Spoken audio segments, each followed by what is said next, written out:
probably going to be on the live stream now. Itchy nose. Oh, okay. Let's see. Let's see if that works. Can I just do a refresh here to see if that wants to work? Let's see if I made a fool of myself in the start. Haha. And testing the audio, seeing if I actually have working audio now. So, let's see. So we just need to hit play on this one, probably. Oh yeah, there we go.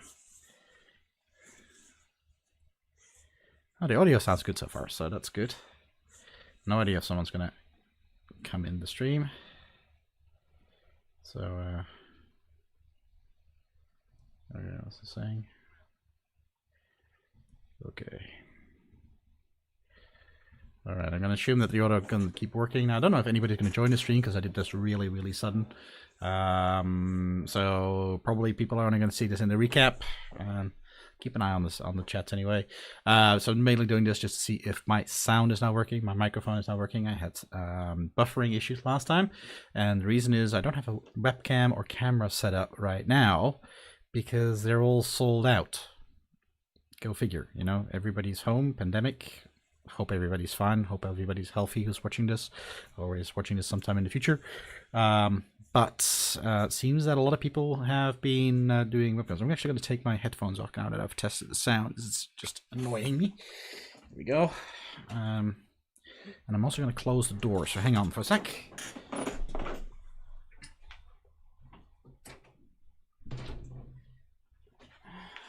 There are people sleeping in the other room, so I don't want to wake them up. So yeah, as I was saying, all the webcams and stuff like that is all sold out. I was happy that I was actually able to get one of the Elgatos to capture my main development machine that we are actually seeing the screen of right now in our stream. So yeah, but I couldn't get a webcam or anything like that. Of course, I've got the webcams on the laptops, but they are going to be filming me from the wrong angle. So what I ended up doing as a temporary solution is use my iPhone. So the camera that you're watching in the little corner is actually my iPhone. And I suddenly realize that, let's see if we can fix that up, because I'm cutting the top of my head off. It's not good either. Properties, no. That is this one. No, oh, I'm on the wrong one. That's why. Camera. Properties. Is it here? Nope. So yeah, so I'm using my my beautiful iPhone for this. Ah, there it is.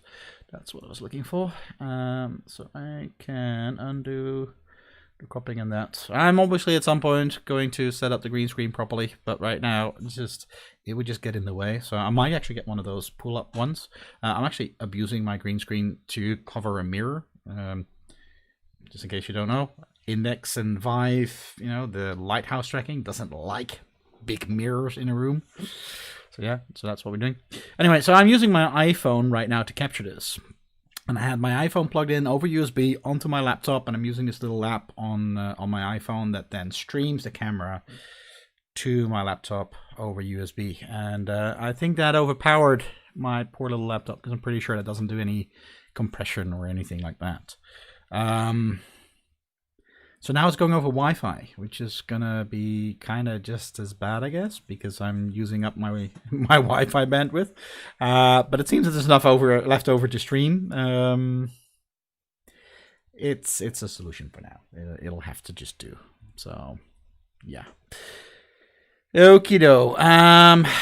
Let's have a look. Is there anything more here that I need to have a look at?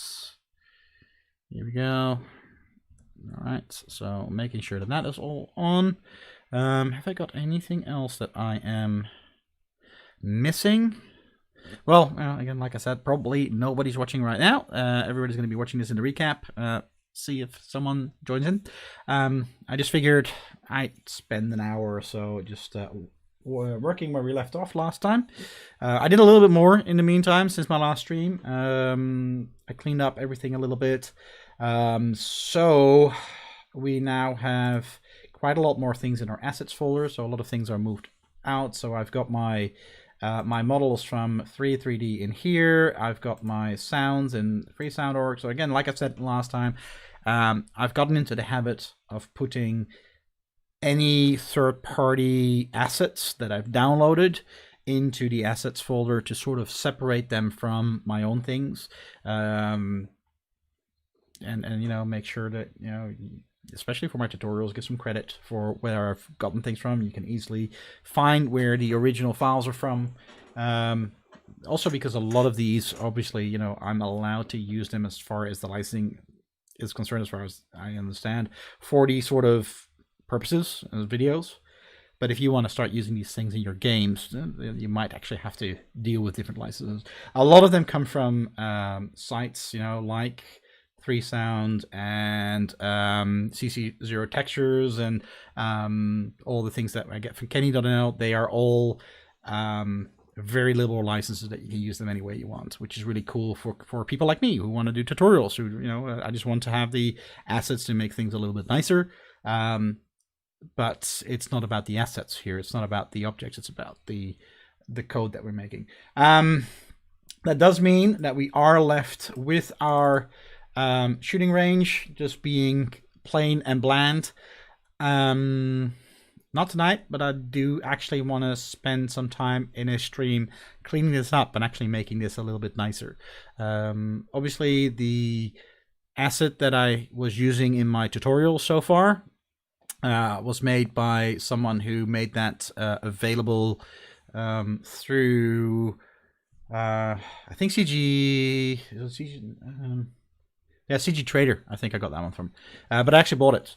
But the problem is the licensing, you know, it allows me to make a video, doesn't allow me to spread those assets because, you know, obviously the guy who made them needs, you know, he needs to make his money. He spent some serious time in it, and I got the feeling that they're actually assets that were originally made for Pavlov. At least they look very much similar in style. So either inspired by or maybe they're leftover assets that were supposed to be used in Pavlov and never were. I don't know. I don't know the story behind it, but it really looked cool. It was really the sort of thing that I was looking for. But yeah, I can't add that into the GitHub repository because it just wouldn't be right. So obviously, you know, at some point cleaning this up. The other thing that I want to do is just as a test back then, also because on higher end hardware it is not a big problem. Everything here is Glass 3. Everything here is using GI probes and stuff like that. But on lower end hardware, that isn't a very good choice for VR. I'm very much looking forward to. I don't know. Oh, hello SS Lex. Hello Paul. So I have, you know, I don't know if you've seen them. All the posts that John has been making. It's with the new dynamic GI probes in Godot 4 is just looking absolutely spectacular. It'll be a little while before we have VR support for that. I've made a start for OpenVR support on Vulkan, but I have a bit of learning to do before I really get to grips on Vulkan. It's very different from OpenGL, so I am working on it. Hopefully I'll get some help from other people, and we'll get something working soon, even if it's just a prototype. But yeah, Godot 4 VR is probably still a little bit off, unfortunately. Hi Crazy Finn, how you going? Welcome everyone. Cool, thank you for joining. So yeah, our shooting range for now is just going to stay this bland little model that I made, just putting some planes together and some boxes together. But I'm planning to revamp this at some point, give it some nice textures, bring the lighting back to something that that doesn't take as much performance. So we're probably going to get rid of the GI probe at some point in time and do some tricks to get the lighting indoor to work, even though obviously the walls would normally block the light. So so we need to think of some nice ways to light up this scene without it blowing our performance budget. But that's for another day. That's not something that I want to do today. The thing that I added already, and this is again just a placeholder for now, is instead of loading up the shooting range, we are now loading up our selection scene. And all that's in here right now is just a plane so that we can look around, and these two quads. And these quads are both scenes that come from this panel scene, which just have a static body on them with a collision shape and a texture. I actually want to change that to an area, but I found out that our little laser pointer that I made only reacts to physics bodies, not to areas. So that's something that I have to fix in VR Common. Sorry, XR Tools. Still using the old name. Be following Radar's post about it. Amazing stuff. Going to be quite some fundamental. Yeah, expect Godot 4 not to be all that compatible with Godot 3, I'm afraid. There's some cool stuff in when you load a Godot 3 project, in it automatically converting a lot of things to Godot 4. But there are some big breaking changes, which is understandable. You know, there's a completely new rendering engine behind it. It's you can't really avoid it. So, and as a result, also, you know, when we look at VR, there's a couple of things still in the works. A couple of things I can't talk about yet, unfortunately. But you know, we're building them based on Godot 3, and there's going to be a lot of rework once we go to Godot 4. So I think Godot 3 will remain a staple as far as VR development is concerned for a little while longer, until things completely bed down with Godot 4, and until I learn Vulkan. And then we'll see how quickly that all comes together. So yeah, so back to the selection. So I'm using a static body for now, but in this case, I really think an area would have been better. But we'll fix up the pointer logic at some point in time. For now, this is fine. There's a texture on there, and there's a script on here that reacts to our laser pointer, and that allows me to configure this. So I can change the size here, and that changes right away, right? So if I make that larger, you see that everything changes. Also, our collision shapes inside change. So it has a tool script that does that. The same with the texture. So this is just a static texture that I made. I just take a screenshot for now and make something nice. The idea here being that these are panels that we can select. So we can point at them and we can interact with them. And eventually, I might make something nicer, maybe something that becomes like a touch interface sort of thing, or you know, proper menu system or something like that. For now, I just wanted something that works. And what we have is two big panels. You can point your laser at it. Actually, it's probably a good idea if we just run it. So I'm probably going to fail the first time because SteamVR isn't going to start up. Oh, and I probably need to give some power to this. There we go. I've got to turn the power on my poor little... Yeah, that's going to be divided by 0 because you don't have anything set up. That's very good. All right, let's see. There we go. So, all right. That's interesting that it took so long to load up the floor. I need to figure out what that is all about. Hey, where are my panels? My panels are here. Got my thingy. I'm actually going to put this on. It's probably a lot easier to see what I'm doing. There we go. So I can either point to that one, or I can point to that. That one doesn't do anything yet. But if I click on that one, we fade out, we get a little Godot logo, and we are inside of our thing. Now again, I'm sitting down. This is not meant for sitting down. This is meant for someone who is standing up. But yeah, I don't feel like getting up and having you guys look at, I don't know, lower parts of the body, I guess. Anyway, so that is the changes I have made so far. So basically some cleanup, moving some things around, adding a selection window in, just something very simple as a placeholder for now. And I think it's time that we start building our second little environment and see what we can do there. So the idea that I have is to create some sort of outdoor shooting range sort of thing. So not an indoor shooting, but something outdoor, maybe just a big desert plain, and having some targets way in the distance, having, you know, somewhere to stand, pick up a gun, shoot at the targets in the distance.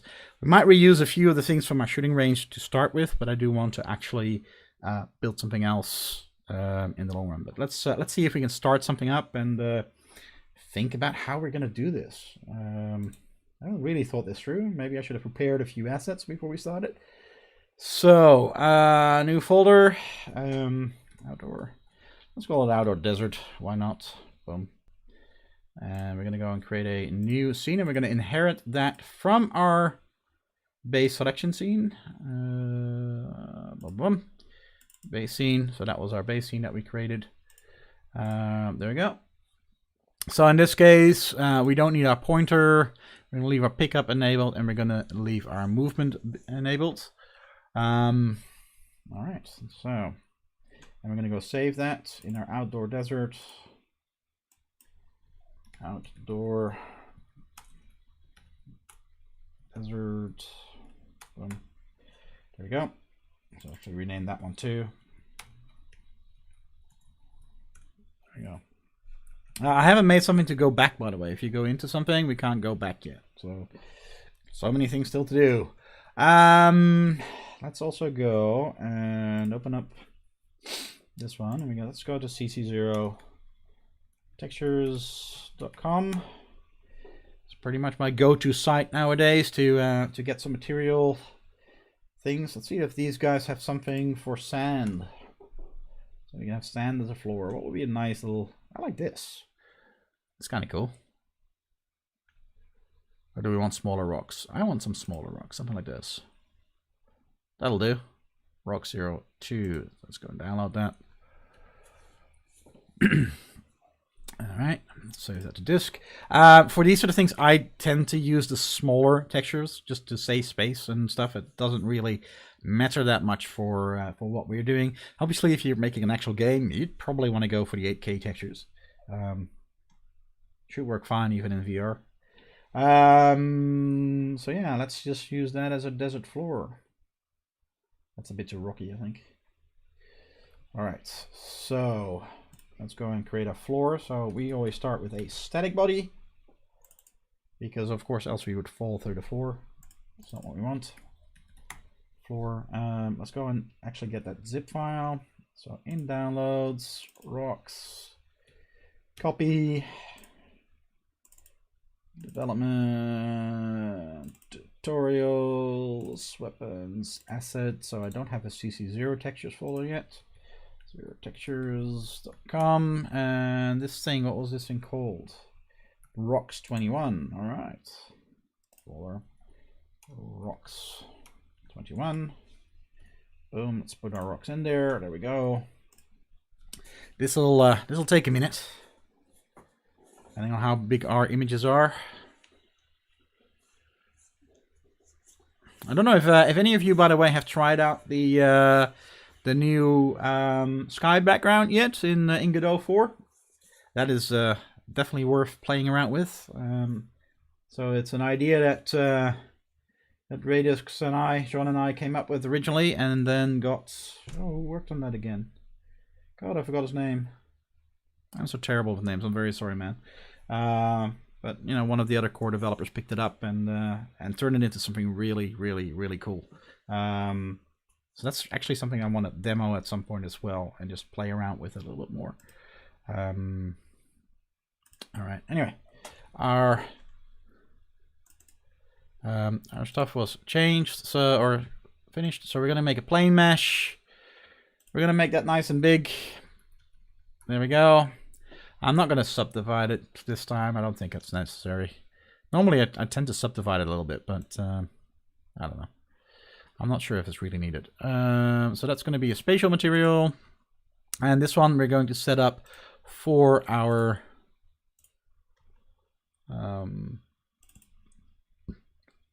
texture. So that is our color texture. There we go. Now this is going to apply our texture over a plane. Hey Boyax, how you going?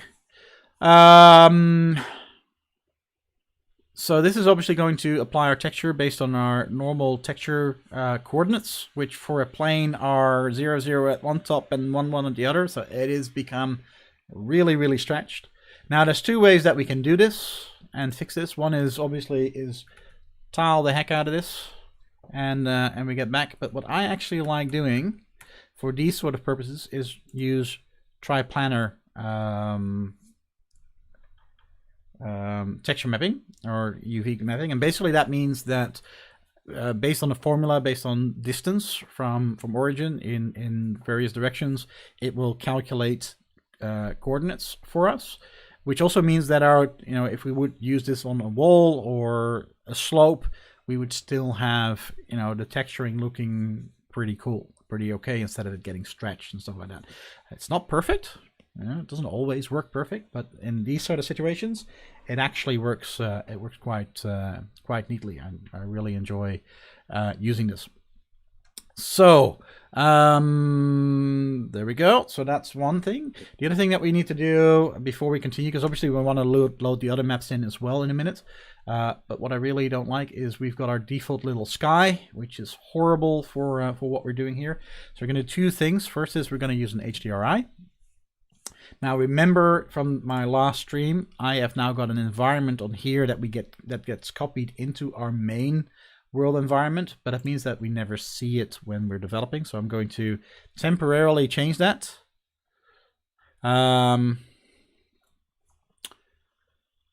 Just so that we can set it up. But first we need a texture.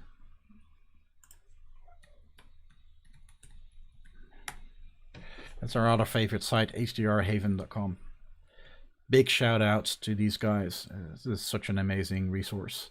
So yeah, Greg Zaal. I think he's a fellow Dutch guy. Anyway, and lots of people he thanks, both Patreons and some of his mates who I think help him.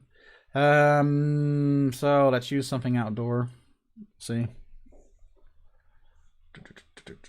We just need something simple. I'm looking for something flat, because if there's buildings in the background, it's going to look really weird with our big plane. So we're just going to use this. Why not?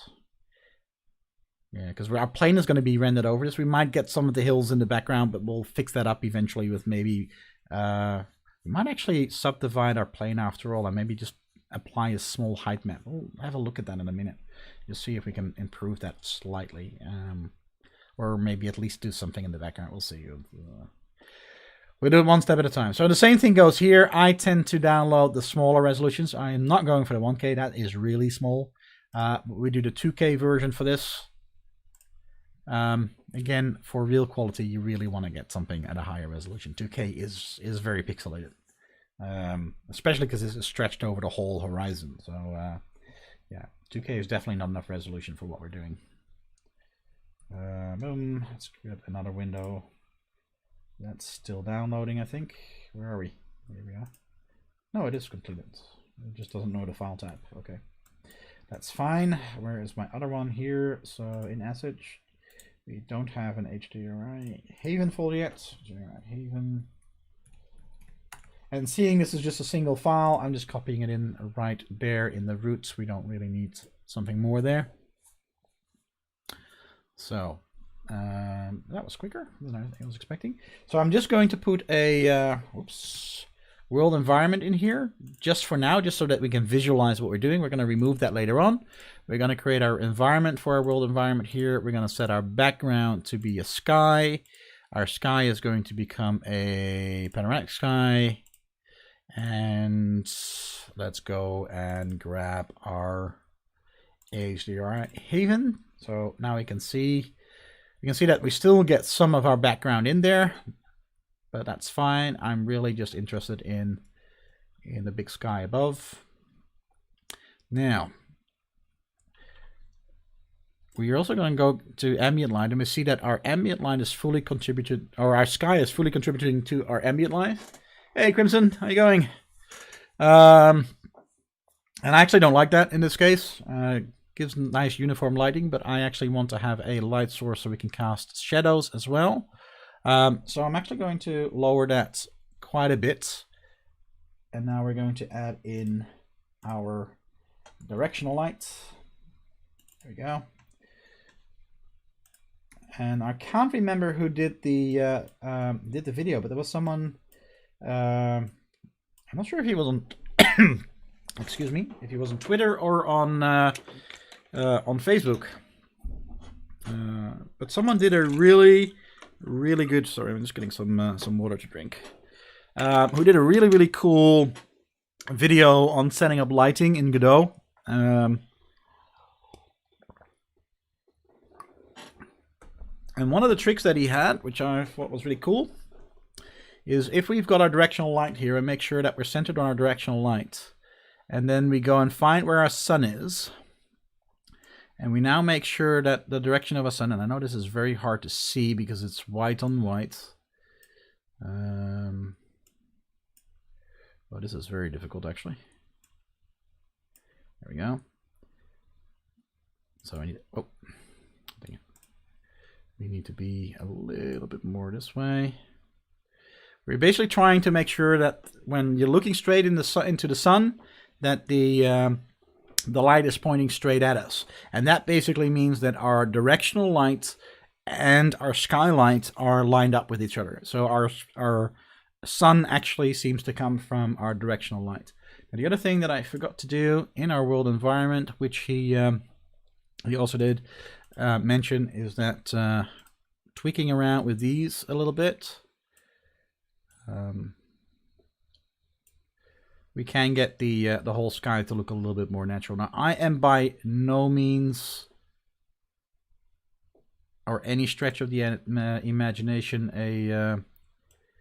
a capable graphic designer. So for me, if it gets close enough, it's good enough. Oh yeah, absolutely good idea to keep yourself hydrated.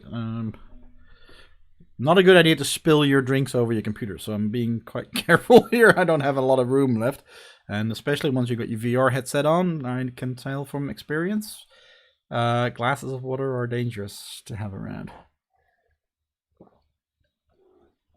Anyway, so I'm keeping that nicely away from my controllers, which are over there. This is just good enough for now for what we want to do. The next thing that I want to do is just fold that back, and we're going to go to copy, and we're actually going to paste this onto our environment here. Now, this does not make a copy of the environment. This is very important to understand. It copies the link to that resource. So the environment resource that we just created for our outdoor desert and for our world environment is actually the same. There's only one. They're both referencing that. So if I now delete my world environment, which we are going to do in a little while, or else we have a double, that's actually going to it's not going to trash our environment. The other thing, which is always advisable for something like this, is actually save it to disk. Makes it even better. So in our outdoor desert, we're going to make a outdoor desert environment. Boom. And that just makes it easier to access, especially once we delete our world environment from our scene, because again, we want to copy that across and have our world environment in our main scene work. Unfortunately, you can't turn world environments off. You're only supposed to have one. But yeah, that allows us to keep using that. So we've got our directional light set up. Obviously, we don't have anything that casts shadows. Hey, Sex Ops, how you going? Also, a felly Aussie Godot did there. Very cool. Welcome. Absolutely welcome. Very cool. I actually, just for our Aussie member here, I don't know if you're joined, but I'm running an Aussie Facebook page. I haven't actually had time to do much with it, especially now that we have the pandemic and we can't even organize anything. But I started a Aussie Godot developer Facebook page for us Aussie developers, just to see, if we can get everybody together a little bit. Maybe at some point, we're probably spread out over the whole of Australia. Australia's quite big, but especially here in Sydney, because I'm in Sydney, I might see about organizing a little get together at some point in time. I just need to. I need to find a good location. We have a nice location for it at our work that I've organized some things for before. Hey, Pete, how you going? Well, Pete knows what I'm talking about because he's been there a few times. We've had a few VR sessions over at my work. But the big problem that we have there is I need to book that place in. And it's 4 stories up from a front door that we don't have any control over. So the door closes at 6. Usually these meetings start after 6. So it's a bit of a problem, but I might end up doing that. I might end up reserving that place at some point in time and just have a little Godot Sydney get together. We'll see. Future things. Pete, you're finally actually getting in Godot. Have I finally convinced you to switch to Godot? That would be awesome, dude. Yeah, it's about time that you try Godot. Look at that. Hiccups is also from Sydney. Cool. Well, there's a couple of other Sydney Godot developers. So yeah, we need to see if we can do something with that someday. Anyway, where were we? So we've got our light set up. We've got our environment set up. We should now actually see that this environment is also pointing to our file. So you can see it actually copied the link, not a duplicate of our resource. Very important. That's one of the very important optimizations in Godot.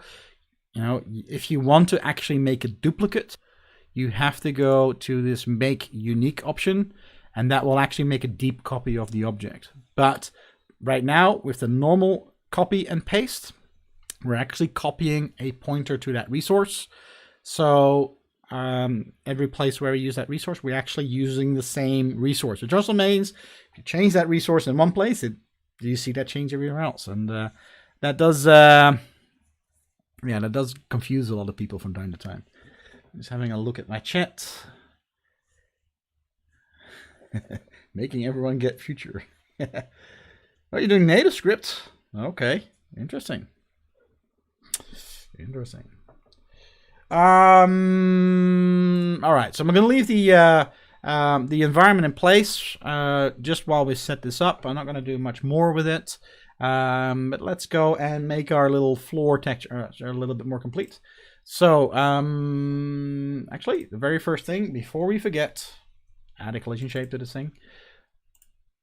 Here we go. I'm using a box shape nowadays for that. That one was 1000 by 1000, so our box shapes is an extents, which is 500 by 500, and we leave one, but that means that right now our box shape is actually 1 meter above the ground.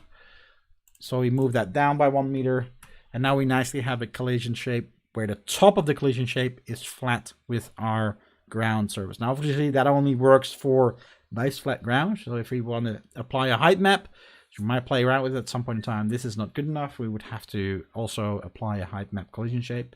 But for what we're doing today, it is good enough. We can live with it. The reason, by the way, that I am no longer using a plane shape, which would work immediately, is because it's being retired, and I don't know the full reasoning behind it, other than that because the plane shape is an infinite plane, and on one side it's an infinite collision shape, and on the other side it's where you don't collide. If you get two that contradict each other, you can basically block everything out. While with a box, you have very defined area. So maybe it's because of that, too many people using the plane shape incorrectly and getting really weird results. The other thing before I forget it, I do have to move our floor into the environment layer. If we leave it in the player layer, we get some really funky collisions with the player in the wrong way, and we won't actually probably end up falling through the floor, because I think the player is set up to only collide with the other layers, not with itself.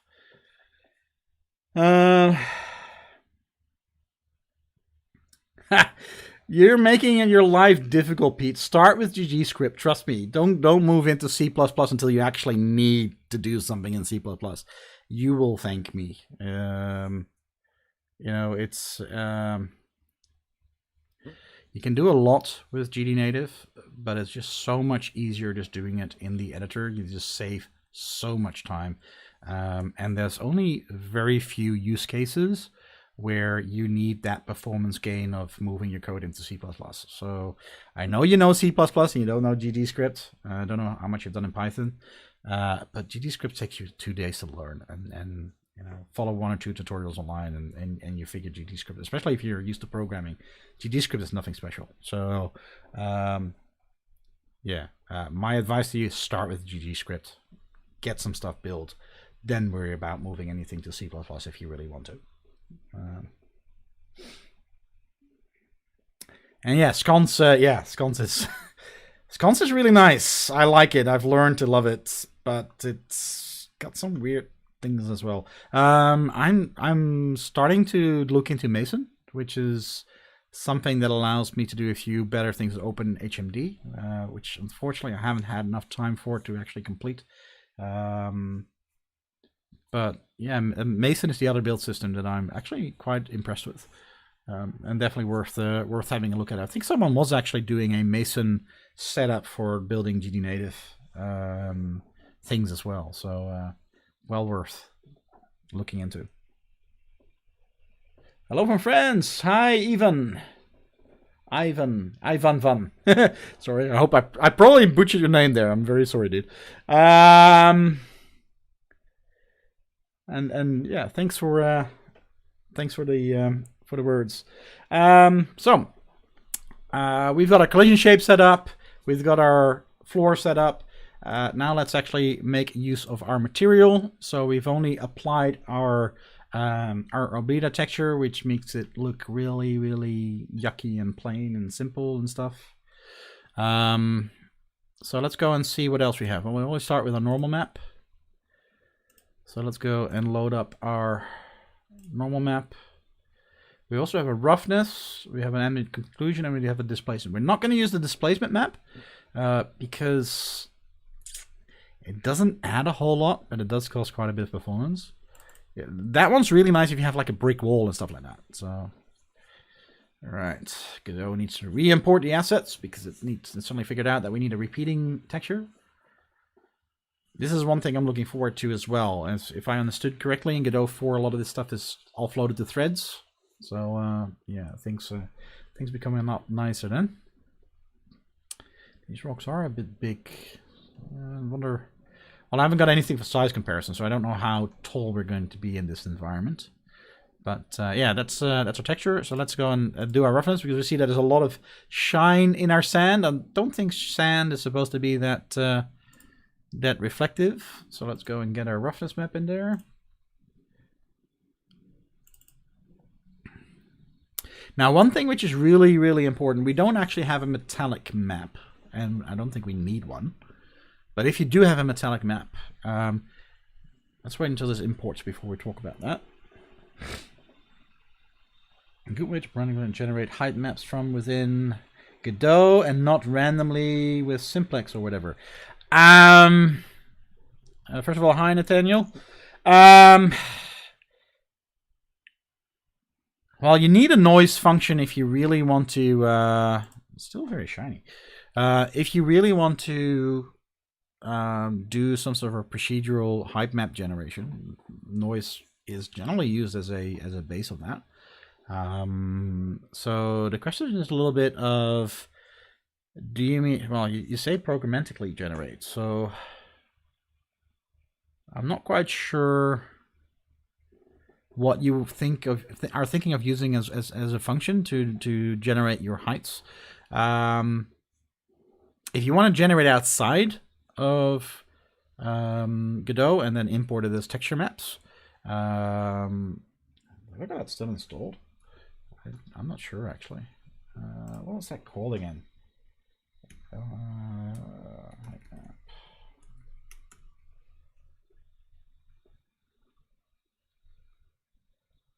I have to find that again. I think I've got that on my other... This is the downside when you crash your hard drive. You miss things. There's this really neat program that you can download that generates large height maps for you as texture maps, and you can export them and use them in Godot. Actually, I don't have it on this computer. There's a YouTube video. If you look at my my playlist for unlisted test, you'll find a terrain video that I did about half a year ago, probably, where I've actually used textures as a base for the height maps. But I'm not explaining anything in there. That's one of my experiments that I still want to do a tutorial at some point in time. So obviously, the height map itself is easy. And once you have a texture or you have a function that generates height numbers based on the coordinates, then it's just a matter of implementing your vertex shader and changing the y coordinates of your vertexes, and that creates the height map. And obviously you do something similar then on the CPU side to create your collision shapes, and you might want to have the slightly lower resolution in your collision shapes than you have for your textures. And if you have a large terrain, you might want to chunk that and make sure that you only have your collision shapes active near the player. or within the area that you're actually active, because else it just burns through your performance. But yeah, the application of a height map is really simple. It's just, do you get the heights from a texture, or do you get the heights from a function? If you get the heights procedurally from a function, generally you're starting to look at noise functions. So worth a tutorial series on its own, and definitely something I do want to do and want to dive into. Yeah, I am a little bit surprised at how much highlight there is in our texture. So I can probably lower our roughness a little bit just to get rid of some of it. I want to go and get rid of our specular a little bit. There we go. That looks like wet sand. Actually, it looks like a bit like it's the floor of a dried up river or something like that. It's good enough for what we're doing today. I might look at a better texture at some point in time. But anyway, what I was saying is, what's really important is when you load up a texture like the roughness texture, it is actually multiplied by the value that you have here. So if you don't have a texture, it just takes that as a roughness. So with 0.5, our roughness will be 0.5 over the whole area. But because now I've put it to 0.5 and I have a texture, every value in my roughness texture is now multiplied by 0.5. And yeah, that allows us to control it. Now, the problem that we have is when we look at metallic. Now, we don't have a metallic texture right now, but our metallic value, by default, our default material's metallic value is 0. So the moment that you assign a metallic texture, that metallic texture is multiplied by 0, no metallic. Everything's blanked. And that's, again, one of those pitfalls. If you're unaware of that you actually, if you want to use a metallic texture, you should really change the metallic value itself to 1, so that you multiply 1 with whatever your metallic texture is. That's going to be your outcome. ZBrush World Creator, I have not tried. Sounds like a cool tool, because ZBrush, I obviously know. I didn't know they had the World Creator thing in there. The other thing to be aware of is Xylan's Mark's plugin. Definitely check it out. Mark has got this beautiful plugin for Godot where you can actually create height maps within Godot itself with painting tools, which of course is, makes life a lot easier, because you can directly interact with it. You can see how it reacts with other things in your scene. And you've got that directly available. It's a really neat plugin. It's quite impressive. It can do a lot of things. So check that out if you really seriously want to use height maps in Godot, and you don't need an open world that's really, really, really large. Xylan's plugin is really, really good. And I think he's working on chunked loading as well. So I wouldn't be surprised if at some point in time it actually will support larger terrains as well. Check out his channel as well, by the way. Let's see if I got it. YouTube. Xylan. Yeah, so Xylan Productions. Check out his channel. And that's the Marching Cubes one that he's working on, which is very impressive. But he's also got his height map terrain plugin. So check out his videos. But it's actually a full height map editor inside of Godot. Oh, and does collisions too. It builds the collision maps. So yeah, you can do some really cool things with that.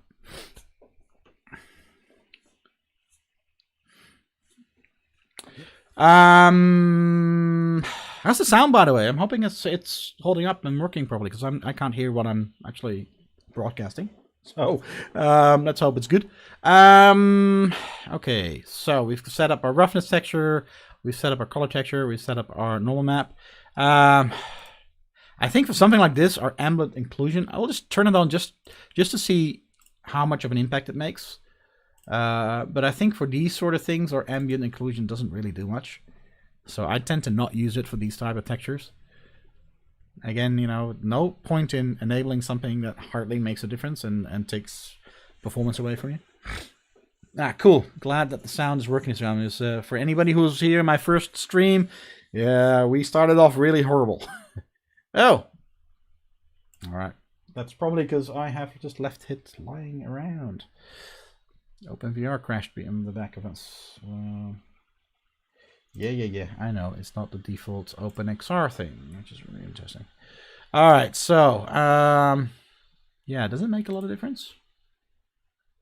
Doesn't really seem to do much, does it? You can see a bit in the background, slightly bit here, but I don't think it's worth it. You know, it's for something like this is definitely not. You know, ambient occlusion doesn't do much. Ambient is really nice if you have a, you know, an indoor environment where you have lots of little corners and stuff like that. And if you have baked ambient occlusion maps in those situations, they make a world of difference. And just for fun, let's also have a look at applying our depth map. So we have our displacement here. And that obviously, if you have a very highly subdivided mesh, this actually does work really well. This is a rendering trick where it's using parallax features to simulate depth inside of a texture. It can give a really nice effect, but it's always been a little hit and miss, I think. Turn on the parallax and crank this up a little bit. No, it doesn't seem to do much on this one, though. I was hoping that it would give the illusion a little bit that our rocks would pop out a bit. But, no, not doing that much. So yeah, you can see that the rocks are really highlighted in the texture. But I think that works really nice if you're doing something in Blender where you do have that subdivision option. And you're, you know, you don't mind waiting 3 or 4 minutes for a full render with that fully applied on high detail. So yeah, for what we're doing, I think this is good enough. We just need a ground, right? We've spent half an hour talking about a ground, and it's just we need a ground. It's not really worth spending much more time on this. So yeah, so the idea is to create quite a large terrain to have some far away targets to shoot at. I want to do a sniper in my next tutorial, and really look at actually have a projectiles. You know, instead of doing our raycast that we did our last tutorial or last parts in our tutorial system or series, when you have the little revolver. Now it's all close range, so bullets travel so fast. There's no real reason to have a projectile there. But on a large outdoor scale, you know, yeah, you want to actually have a projectile that you shoot out. So does 0 make a difference? What do you mean? As a select switch option light effect? You mean in the ambient occlusion? Could be. Yeah, I guess that makes a bit of a difference, doesn't it?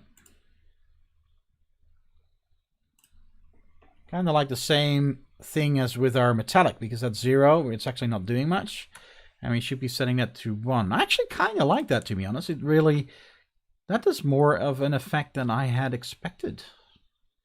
Because now we really see where we've got little pits in our ground, that it actually, there's no light coming in there. So yeah, happy. That's probably the mistake that I made. I'm just explained how you have that as a pitfall for the metallic texture, and turns out we have a similar setting in our ambient occlusion. And again, it makes sense that that is set to 0 by default, because if that is set to 1 as default and you don't have a texture, that means that your whole, I can actually simulate that.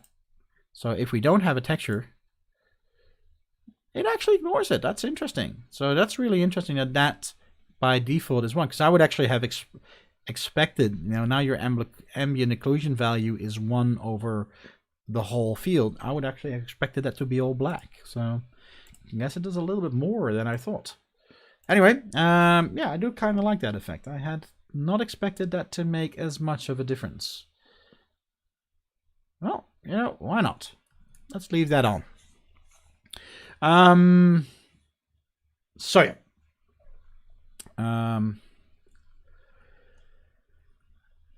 Now, we want to have something a little bit more exciting to look at than just a really big plane of fields.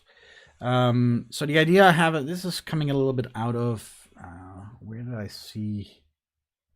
Kind of like something like Arizona Sunshine, where you have these. I remember doing a very early single level version of that years ago, where you just had a big area where zombies were coming from all sorts, and it just had these big rocks placed just outside of your playing field to sort of break up the background, to make sure that you're not looking into infinity in the background. You had something that stopped before you hit the horizon, just to give the illusion that there's more behind those rocks. So that is something that I actually wanted to do here. So the next thing is we need some rocks. Let's get some rocks. Does Kenny have rocks? Maybe Kenny has some rocks that we can use. Kenny to the rescue. Assets. 3D.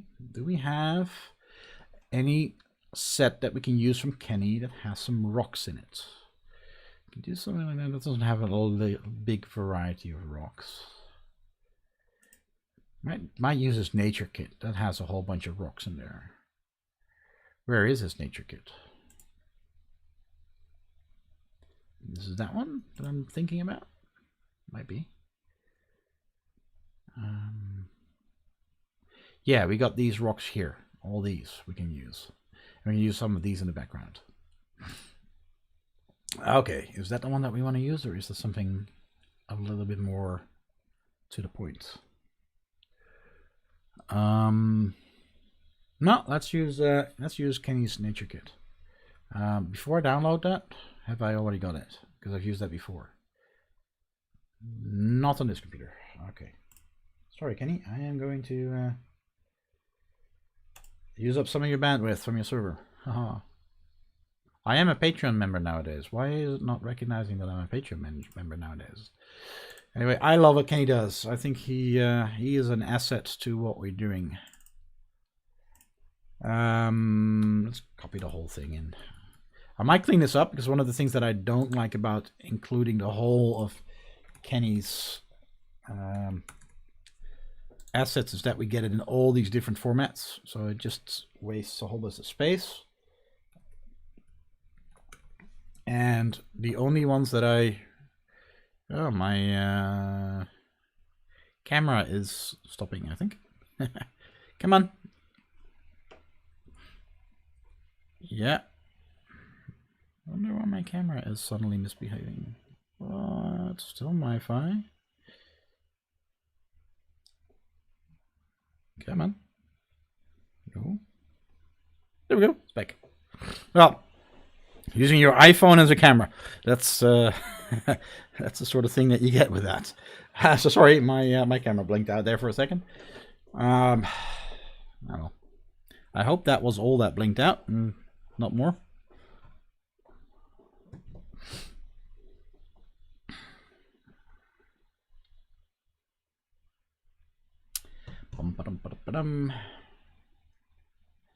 Now this is probably going to take a little bit to import.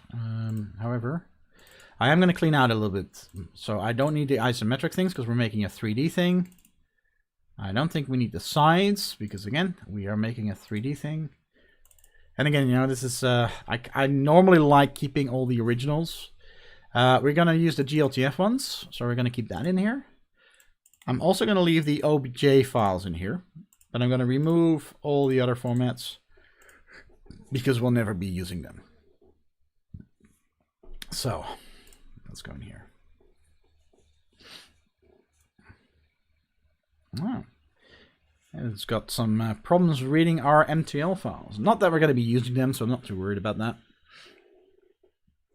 Well, like I said, before anybody joined my stream, Pete, so I was really talking to nobody except for the people who are going to be watching this video later. And you can't get a webcam anywhere near where I live at the moment. They're all sold out. Officeworks is out of them. JB Hi-Fi doesn't have any anymore.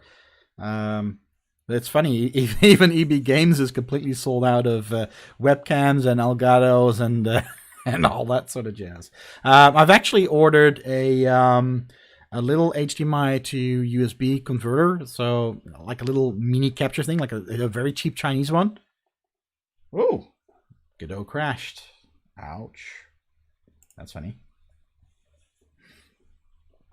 All right, let's hope that that doesn't happen a second time. That there's not some sort of file that has a problem with. But yeah, what I was saying. Oh yeah, so I've ordered this little Chinese capture card thingy. Really cheap, but someone on YouTube actually recommended it. Obviously, I would not use that for streaming my desktop, although he was actually playing Call of Duty on it. It was quite impressive that it actually could handle that at 60 frames per second. However, for hooking up a camera, it's ideal, especially because I'm going to be using it at a low resolution anyway. And where is it hiding? I don't know where I left it. I've got a camcorder lying around that I can then hook up to my computer, which should be able to function really well as a good camera. So, did it say why? Why it crashed? No, it did not. It just buggered the hell out of there. So, hopefully we didn't lose any of our changes. I hopefully hit save enough times. We will see in a minute. Looks like everything's still there. Let's see if our latest changes are still there. We were playing with our ambient occlusion. Yeah, looks like everything's still there. So yeah, so yeah, I'm planning to. I've got a little tripod here. I'm planning to mount my camcorder on there. It is an older one, but it does have a really good lens. And it's got really good color when it records normally, so I'm hoping that it works well enough on HDMI. Time will tell. It served me well in the past, let's say that way, but I've never used it for this purpose. If that doesn't work, I'm actually thinking about buying a proper camera, because while a webcam does well, from the sort of things that you can do with a proper camera, it's really weird. It's like webcam technology has been standing still for the last 8 years. It's just, yeah. And I don't really feel like buying, an 8-year-old Logitech, was it C920, which is very popular, for they're over $100 now for whatever reason. It just doesn't make any sense. But yeah, we'll see. I'm still looking into what the best option is. Also keeping in mind that we've got this little poster stamp in the bottom corner. So is it really that important? I don't know. We'll play around with it. We'll figure it out. That's all done. Let's go and have a look at our Kenney assets. Jacket. Now, one of the things that I really like about using GLTF files. Can you go out? Boom. And I need to be careful that my camera is in the way here a little bit.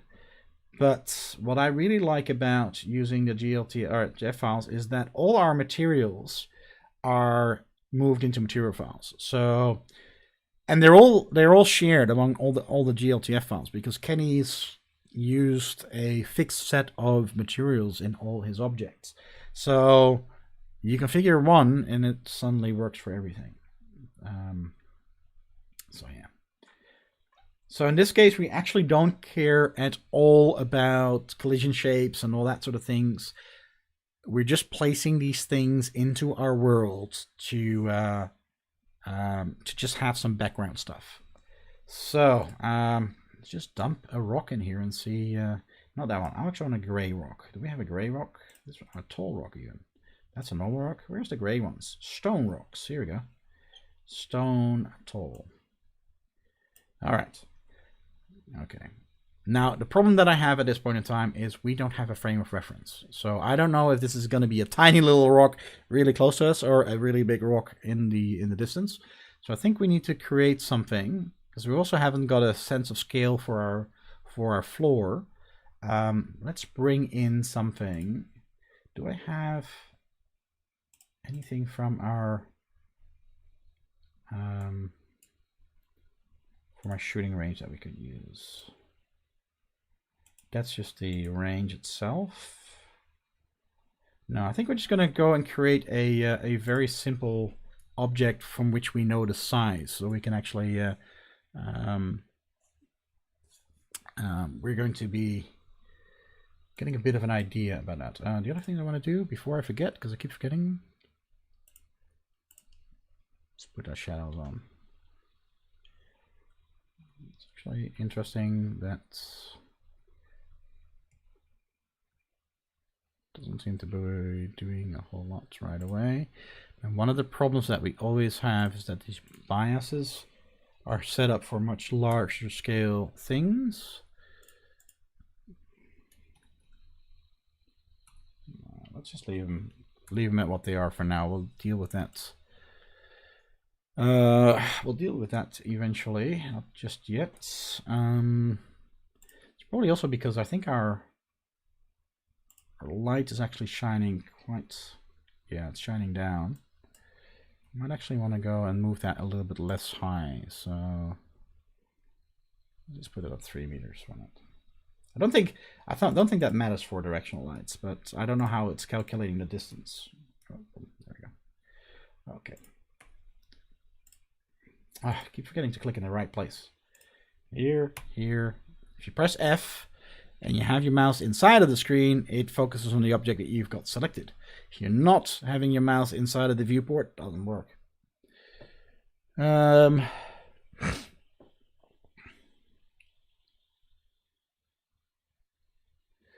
Yeah, if sex ops indeed. If you're a couple of weeks ago, they were still available. One of the things which is really interesting is I wanted to buy the Elgato capture device, the HD60, because of all the problems that I was having recording stuff actually on my other laptop.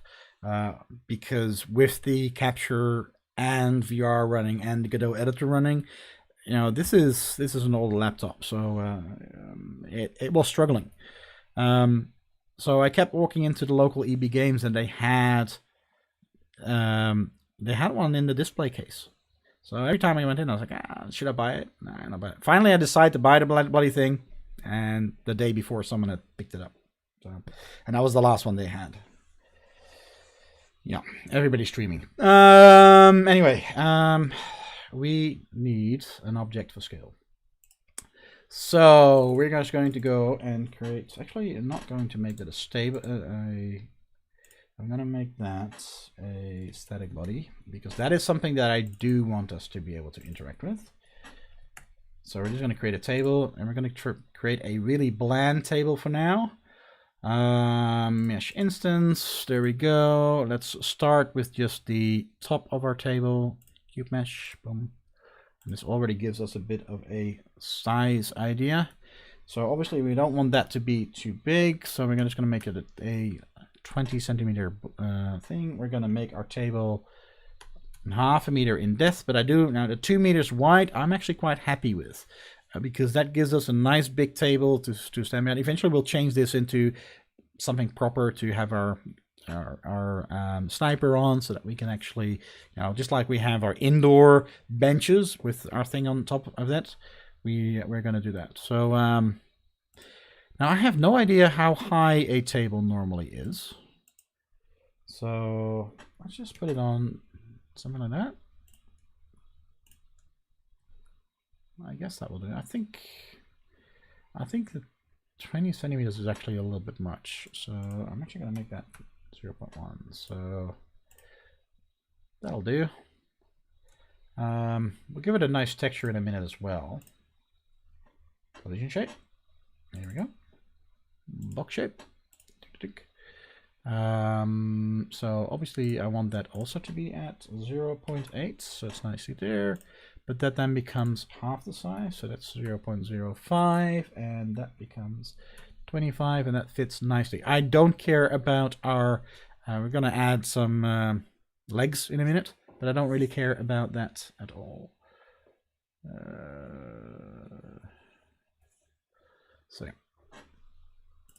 So let's add, actually let's rename this to, what do you call the top of a table? Tabletop. Oh. Tabletop. Boom. Mesh instance. No, that one is fine to just be over here.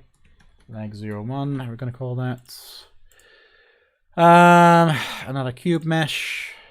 Whoa. Let's think. And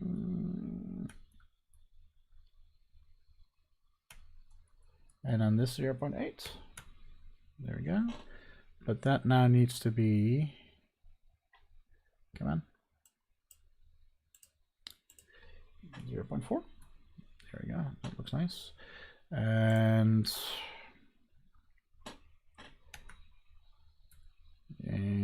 is that good enough? Or always do that wrong. Up,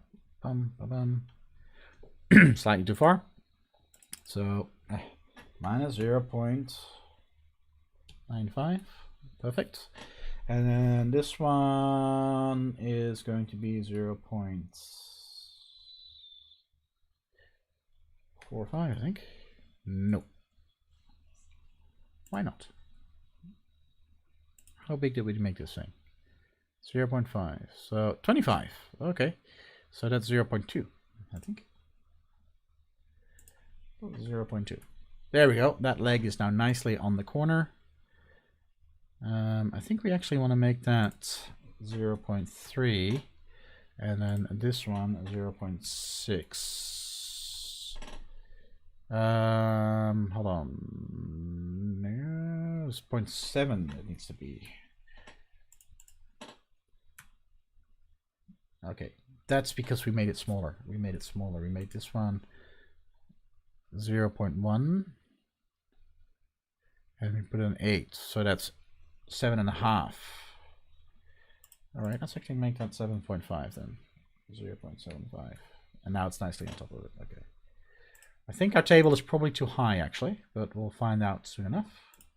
The reason why I'm making that fit exactly is that eventually if we actually add a wood texture to our table leg, it stands apart from our top. I think we didn't make that wide enough, but again, it's just a placeholder for now. We'll eventually find something much nicer for this. Right now, it is a really ugly table just for the sense of scale.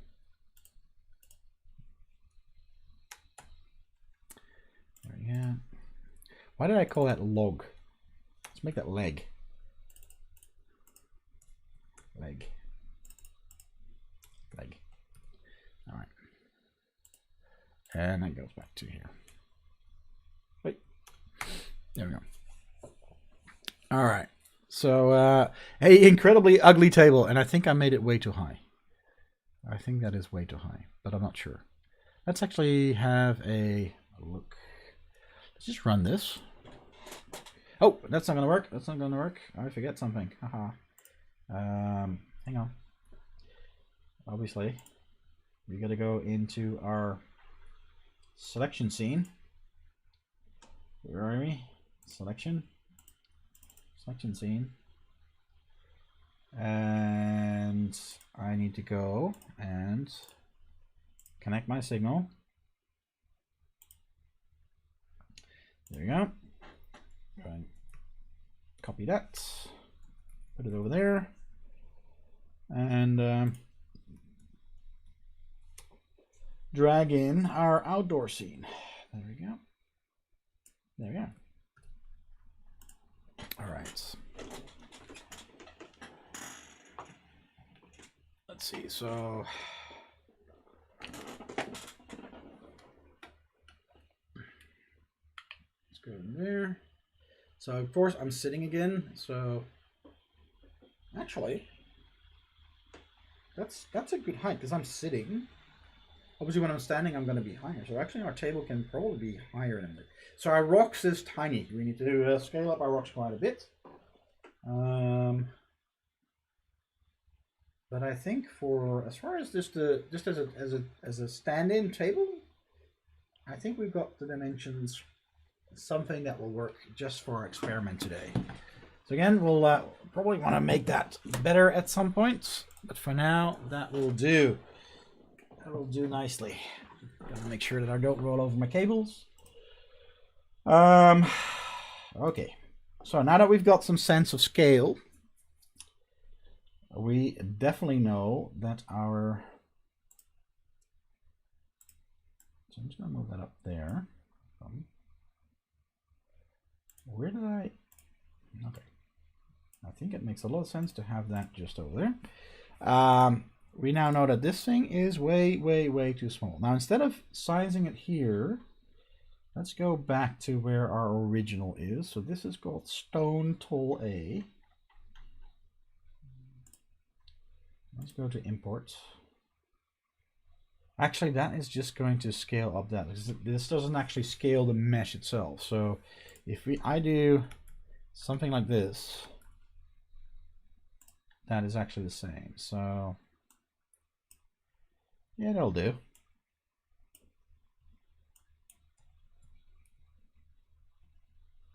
Is that big enough? Or do we need to make it even bigger? This one's should really be really big, shouldn't it? Why doesn't it? Sometimes it hangs when you do this, and you have to just wait.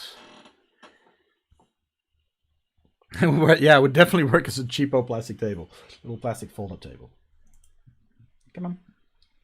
It's really weird. Sometimes when you change the scaling on GLTF objects, it actually hangs for a few minutes. And I'm not sure what it does when it does this, but there we go. Now all of a sudden, oh, it actually, I can still tab. I just can't change it. Oh, it actually changed it, so it just wasn't redrawing. That's an interesting bug. Anyway, that is good enough for our first little mountain. Obviously, we're gonna make more, but that's our first one. However, what I first want to do, or what I'm doing want to do next, is we're gonna go turn editable children on just for a minute. Is that our mesh? That is our mesh. And we can see that we have our materials here, which interestingly are duplicated. I'm not quite sure why. So we have a default material and we have a stone material. I'm pretty sure that a stone material is used here. But as I said before, that is actually a file in here. So we should have a stone.material file here. So that is actually the one that is being used here. Now, when we apply a texture to that, all of our stone rocks are going to have that texture applied. So let's go find some stone. Oops. Stone. What is a nice texture for our little mountains? I don't want bricks. That doesn't really seem to be... Oh, my webcam is doing difficult again. So hopefully it'll be back in a sec.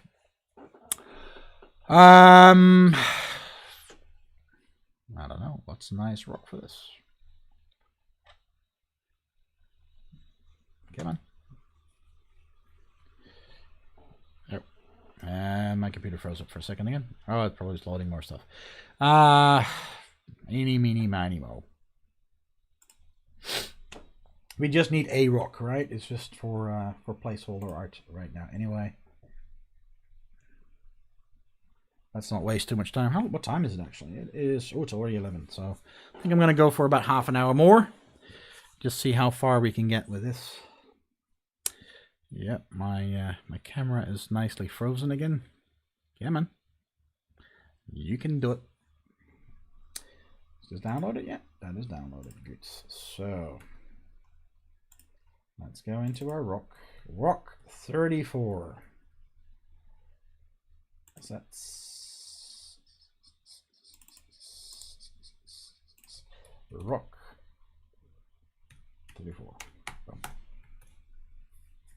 Oh, was. Oh, well. Doesn't really matter. Close enough for government work. Okie dokie. So the nice thing also about GLTF import, yeah, the webcam is suddenly, yeah, it's trying to reconnect for whatever reason. I don't know. Sometimes it just, the wonders of using Wi-Fi. Let's see if we can. Can I just go and do this and then this? Is that going to unfreeze it? No, it's not going to unfreeze it. Come on, little iPhone. Just go and restart this thing. Bang, bang, bang, bang, bang, bang, bang, bang. Oh, it's running way too many things. Why am I running so many things? Go away. Wow. Days worth of applications. Connecting. Gammon. I wonder if it's frozen on the properties. Oh, that's the game capture. That's the wrong one. Cancel. Properties.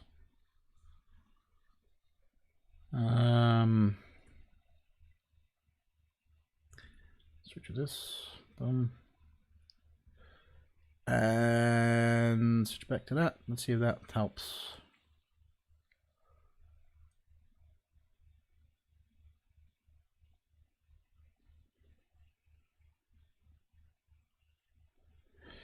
Well, I'm just going to keep that off for now.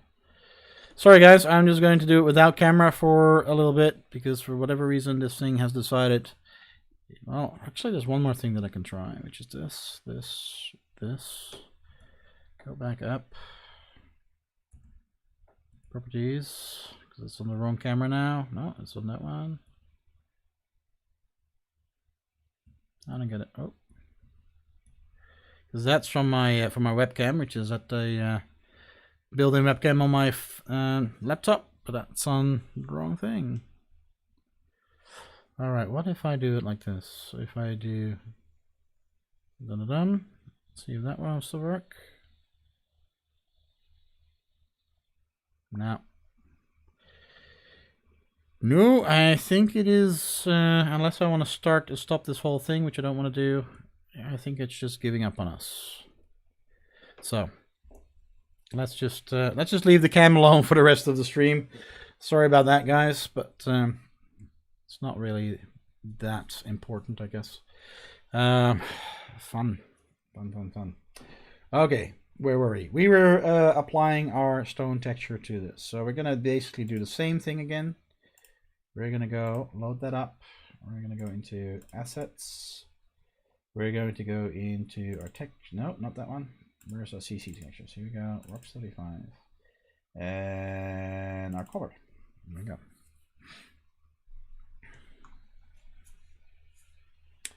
So wait until it loads the map.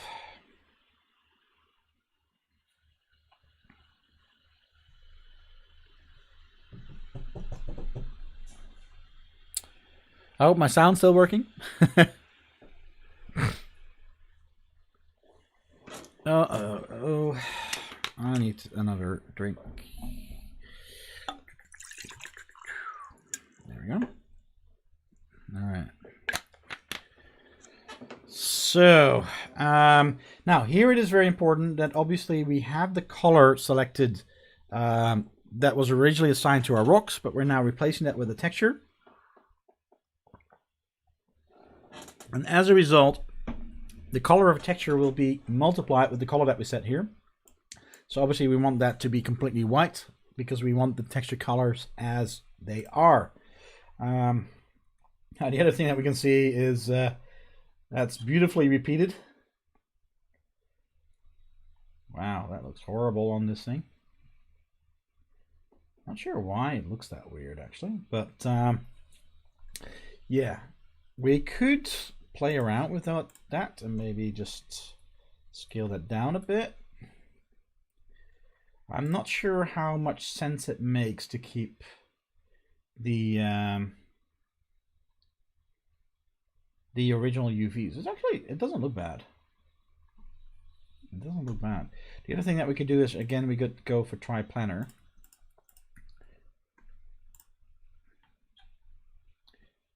I actually kind of like that better, to be honest.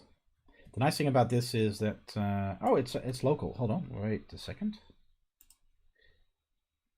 because we can actually use world triplanar, and you can see that it we would have the texturing differently depending on where we are. Anyway, no, let's not play around with that too much. I'm just going to do the normal triplanar. I think that looks best for what we're trying to do. And again, we do the exact same thing as we did before. Is we apply our normal other, we've got a roughness, and we got the same sort of maps as before.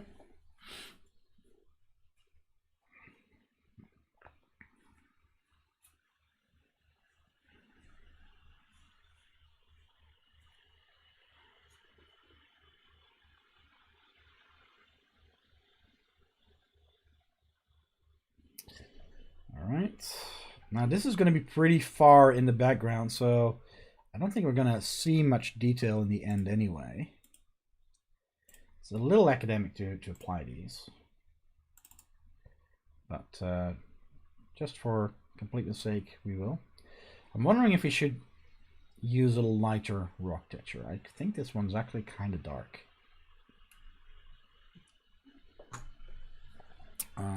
Good. It's actually weird because it looks a lot lighter here, so I wonder why it ended up being this dark as a texture. Is it not getting enough sunlight? Is that why? It is lighter on the top.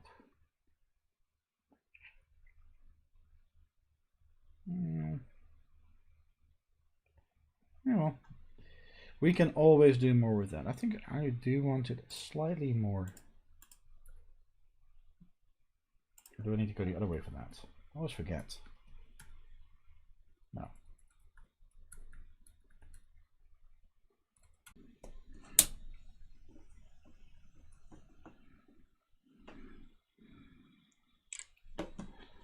Alright. Boom. Alright, let's see. Am I back?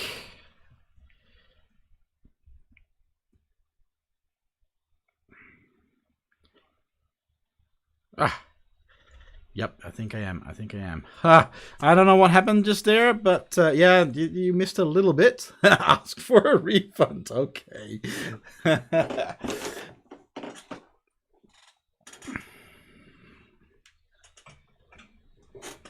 Okay, so yeah, no, I don't know if my internet just went down or if it's just a hiccup on my computer. It might be that my I can get my camera back then. Okay, let's have a look.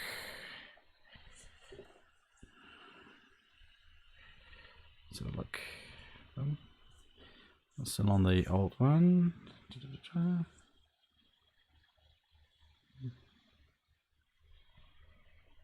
No, it's still having problems with my camera, I think. Yeah, now we're getting to it.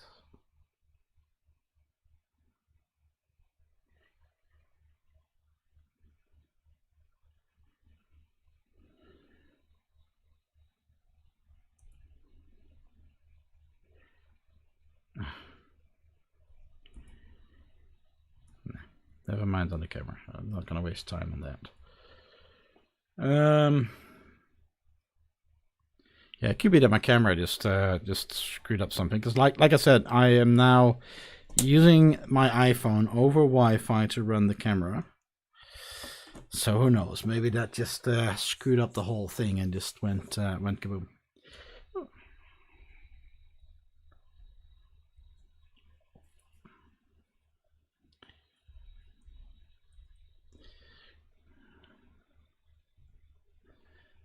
All right.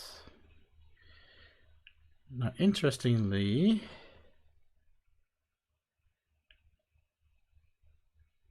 I can see my live chat when I'm actually on my YouTube channel, but I can't see it in my streaming thing. Can I just refresh this, or is this gonna screw up my thing?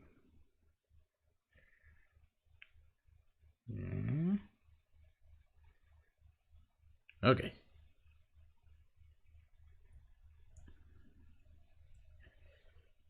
Yeah, I think I am back fully.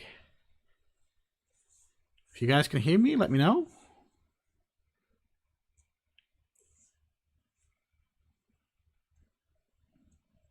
So yeah, I don't know how much of the stream got cut out there, what actually happened.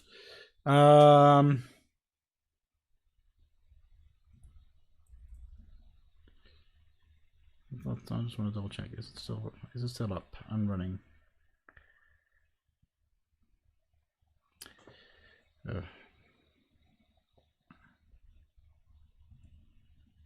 Cool.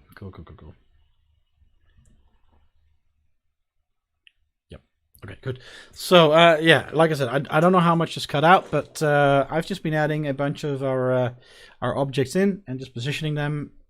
I'm just dumping them in as we find them, because I've no idea which ones we have. And all we're doing is just trying to get our background filled a little bit, and we'll start reusing some of these. Okay, reconnection of OBS is successful. So yeah, I was out again. I think this is a little ridiculous. I don't know if my computer is having problems or if it is my internet connection that suddenly is starting to be hiccupy. Long live the NBN.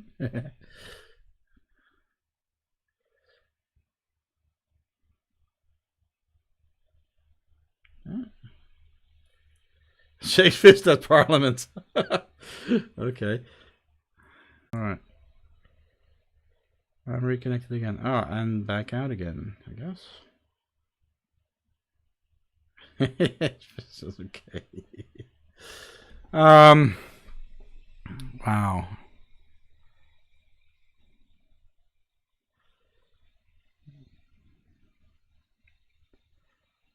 Yeah, I just keep dropping out and coming back in and dropping out, so I'm not quite sure what's going on. I'm turning a few things off just to see if any of those are giving me grief. Now, the other thing which is probably worth checking is whether Windows is having an update or something and suddenly decided to download. Where do we see that? Security, update security on this one. I'm just checking my stream PC first. Oh yeah, updates available. Pending download. Updates are ready to download. It's not doing it on this one.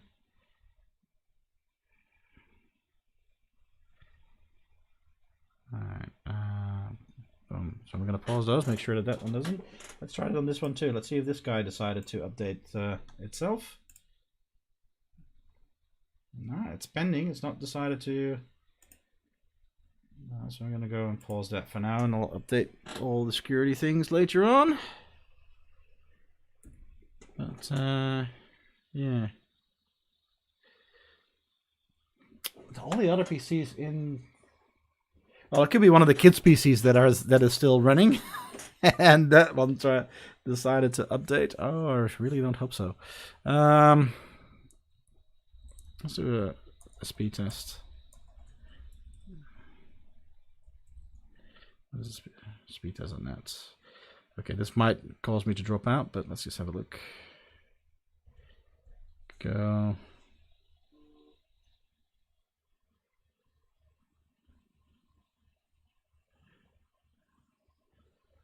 No, I'm on 42 megabits per second connection to my ISP, so I've got plenty of bandwidth. How's my upload? Let's see my uploads. Alright. Well, my upload will be a little bit low because obviously I'm streaming. Yeah, 13 megabits per second still left, so I guess my stream is only using about half of what I have. Well, let's just boom.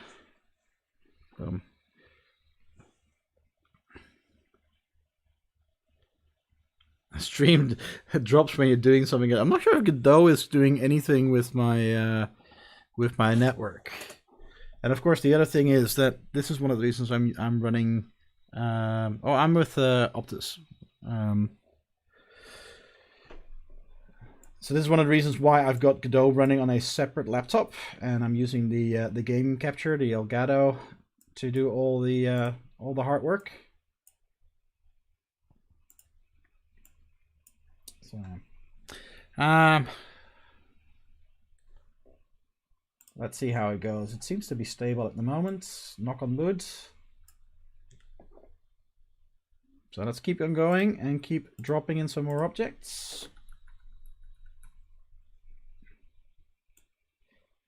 It's quite a lot of these. So, oops.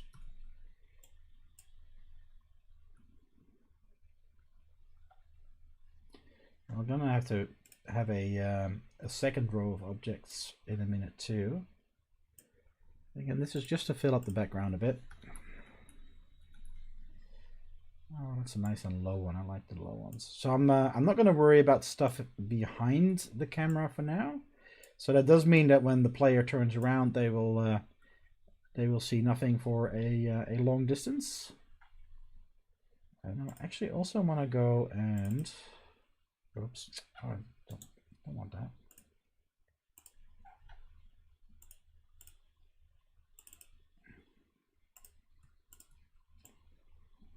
Just want to organize those under a spatial so that we can collapse it later on. All right, so let's go and make this a bit bigger so we can see what we're doing. All right, start with that one. Duplicate that one a little bit more.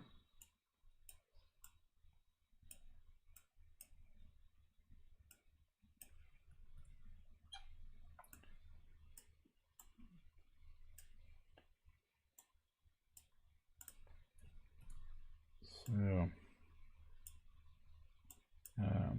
mix and match a little bit. Move that a bit more there. I think we're going to go and take the other type of background rocks that Kenny has and add those in a little bit as well, just to get some more variation in here. Because, all right, so if we now focus on our table. Okay, so we get a little bit of stuff in the background already. All right. All right, let's go and have a look at this one. What is this? Oops. Come on, zoom out. There we go. Oh, that's nice. I like that. I want that one to nicely go in between here. There we go. So I'm just having these overlap some of the other ones, just to create some continuity in our background. So these that I want to have. Oh, that one is not big enough. Let's do this one. But that's a bit more in the behind there. So let's do another one of these.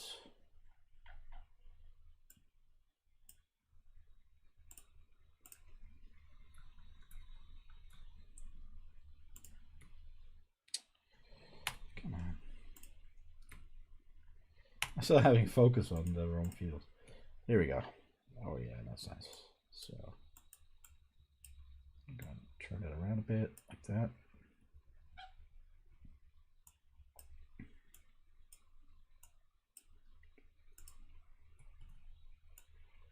So this one there. All right.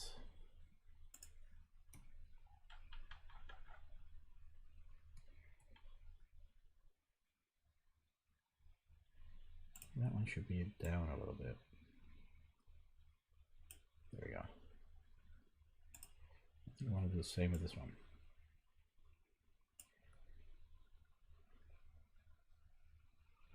So yeah, that gives us a little bit of a, like we're in the middle of a valley. And we, you know, there might be lots of stuff behind the rocks. We just don't know. It's hidden from view.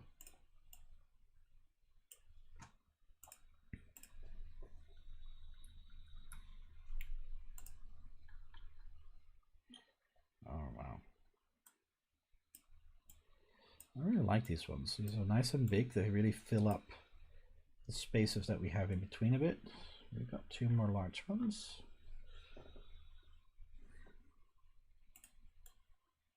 And again, just having these different shape rocks, you know, you can create the illusion that we have many more rocks from different shapes and sizes by rotating them. So that's why we can reuse the same assets over and over again without it looking like it's repetitive. Because we just have, you know, we have then the same rock, like for instance, this one is now shown like that. If I duplicate that, but now I rotate it around, you know, you can't see the other side of that other rock. So when we're looking at this, the player has no idea that these are actually the same rocks. And in the same way, you can scale these rocks up, you can scale them down. So we could go for this guy, for instance, and we could move him in here. But then say, well, you know what? We're going to scale that up even more. And we're going to rotate that a bit. And now that looks like a completely different rock that we have in the background, even though we're rendering the same asset. And seeing our player will never move anywhere near these rocks, we're more than happy with that. So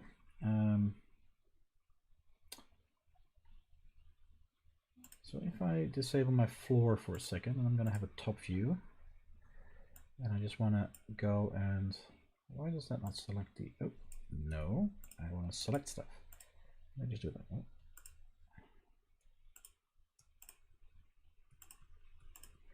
Okay, this is what happens when you key bindings do multiple things. So holding shift moves it, and holding shift selects extra things. So there we go, we've got those selected. I'm going to duplicate all of those in one go, and then just do it like this. And we're going to move that. I said I wasn't going to do anything in the background, but actually we are. Same problem again. I need to hold shift before I click.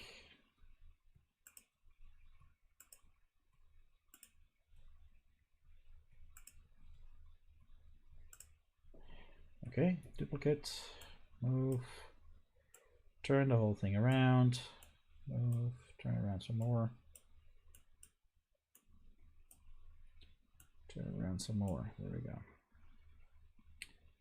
All right. Let's go and have a look what that looks like inside of our headset. Whether we've actually done something nice or whether we've done something horrible.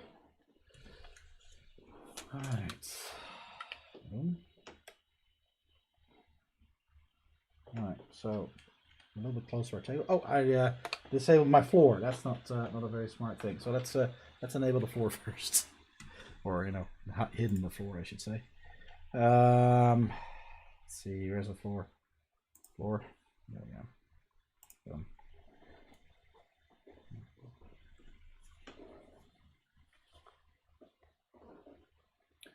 Dink.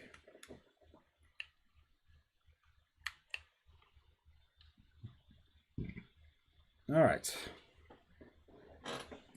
So yeah, they actually look closer than they are, but we have a whole rock face behind us now,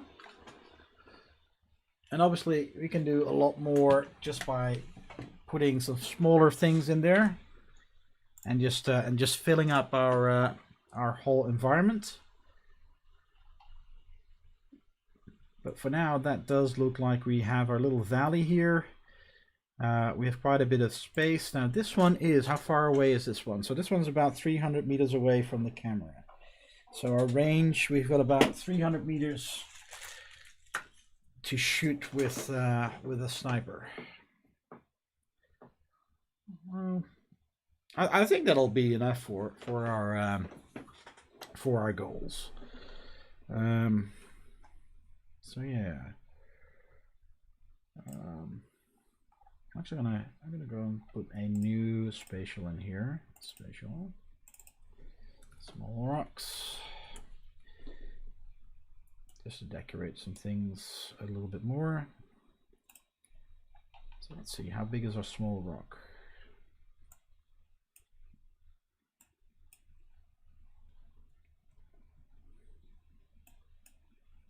Yeah, that's right.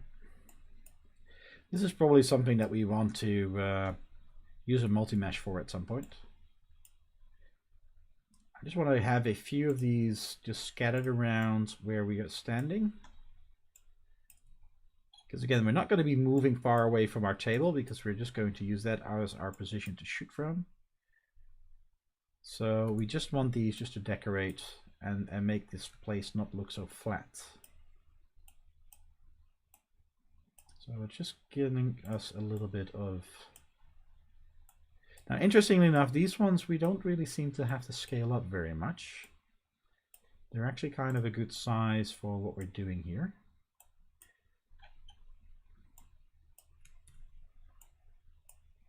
These are all very low poly assets, so I don't think there's a big problem in having a couple of these scattered around here.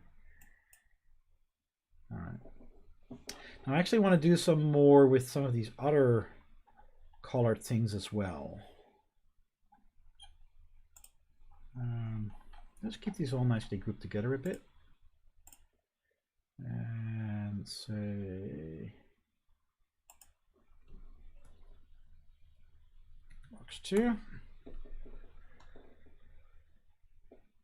Oh, I always make that mistakes. Box 2. So let's put this one in. Boom. That one we do need to once again scale up a bit. Boink. Now that one is going to be looking way out of what we're doing here, but I'm just going to place that just over here for now. And again, we're going to go to edible children. Oh, and we're going to, oh, I'm on the wrong one. I need to be on this one. And we just need to find out what our two files are. So here we have a grass top and we have a sort of sandy thing. So let's go back here and find something more sandy rockscape.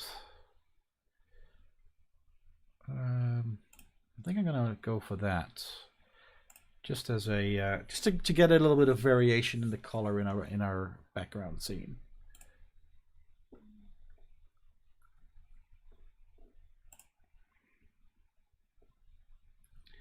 Ground 003. Okay, copy those.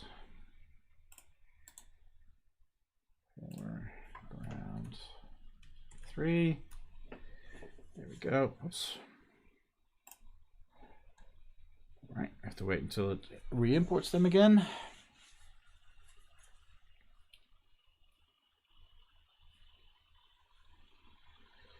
Okie dokie. Load assets,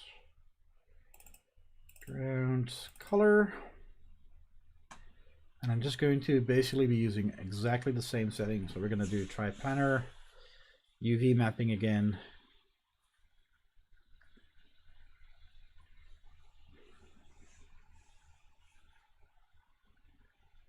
Probably want to move that down a bit as well.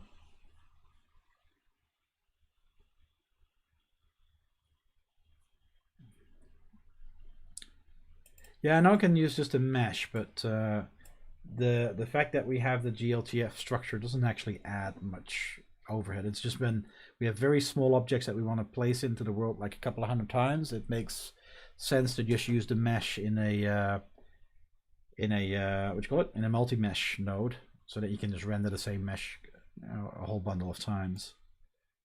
So turn that on, turn that on.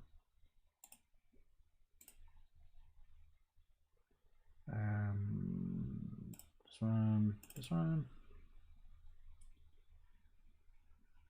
While that's going, come on. There we go. Never does that. This is a downside. Whenever Godot is importing stuff, it just makes everything slow. It's weird. Not green, grass. There you go. That'll do. I don't think we're actually going to be able to see the top because it's going to be too high.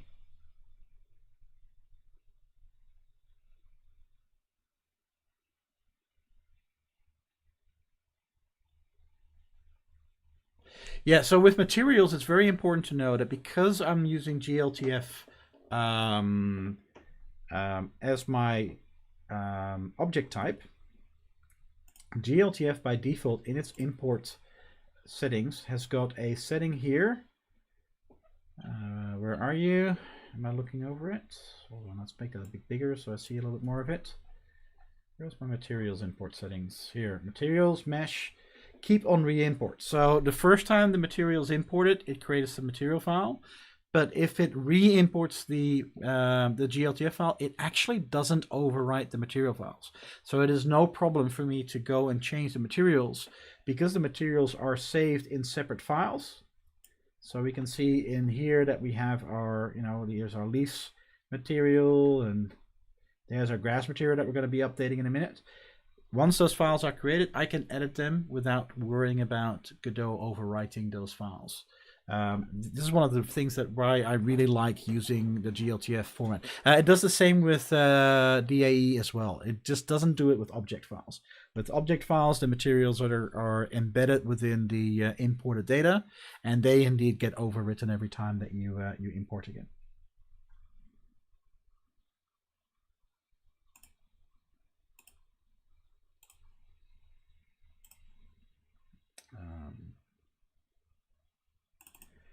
So we'll just do those.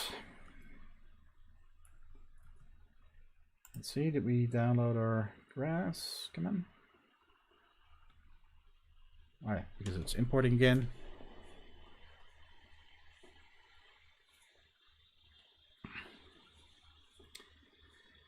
Come on, Godot.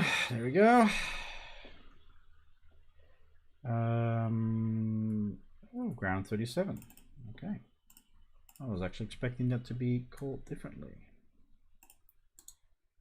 There we go.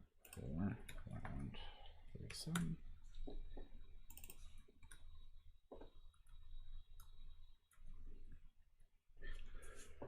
Yeah.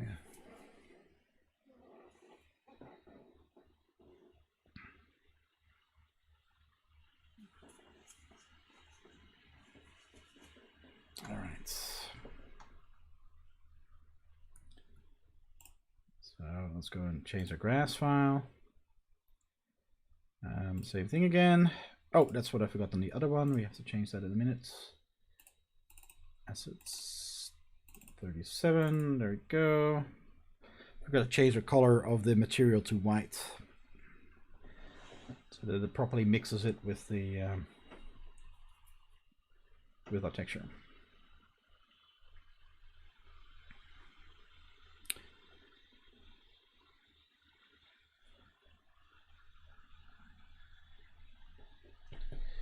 Yeah, so let's change that to white.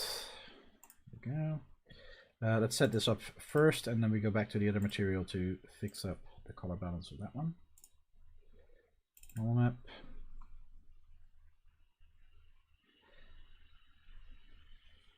So I'm not sure how well it actually works to have both the gray rocks and the colored rocks. But maybe we just use a couple of these low ones, so just sort of put them in front to kind of give the. Oh, my Steam VR has crashed again. That's the second time that's happened.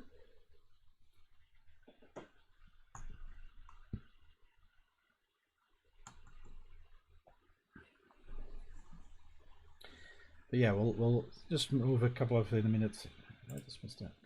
I'll just move a couple more objects in there in a minute, and just get it to sort of break up the uniformity of everything. So yeah, I don't think anybody's ever going to see that that green when it's this far away, and we're actually much lower than that rock is tall. But we'll probably end up adding a few. A little bit lower just to get, just to fill up a little bit here and just not make everything look so flat. All right, there we go. So let's go back to that ground material, this one, and then obviously we want this one to be white as well, so that we actually get the full original color of that that thing. So, oh, and the grass needs to be triplanar. I might actually, what did we do for these ones again? I forgot. Oh, that's right, we didn't. So that was my stone material. So yeah, we scaled that up a little bit. So this is our, good question, which one is this? Not the wood material. It's not my lease. So here's our grass material, so we can already change that now. We just make that triplanar, but we make that a bit more like that. And again, we're never going to be close enough to really see that. And our dirt material. So I wanted to upscale this a little bit as well. There we go. Again, mostly because these objects are so far in the back. If we make the texturing too small, we're really going to lose how that looks. All right. So let's collapse that again. Remove edible children because we don't actually want to change those. We just wanted access to our things. So let's go and grab our rocks B. Make that bigger again. Oh, that one's really big. Well, we can put that somewhere nicely in the background, I think. Let's see.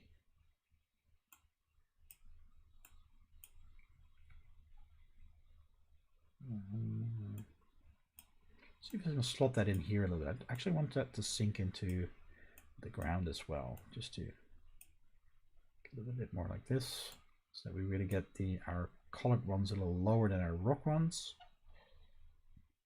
Probably want something in front of there. Okay.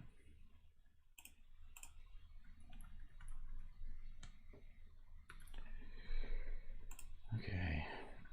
Oh, why does it keep doing that? Thing of focus is annoying sometimes. Okay, there we go. Oh, that's nice and flat. I like that. So we can go. So one of the things that we can start doing once we start getting our targets that we can shoot at, we'll actually put a few on top of these rocks so that they're not all flat on the ground. That we have some far away things that we can actually hit.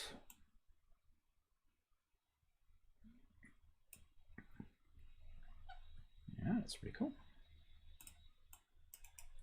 Oops. That took the size from the other one. Oh, that's a neat trick to not have to change everything to a new size every time. It's just to drop them on top of another one, and they get the size from the thing that we drop them on.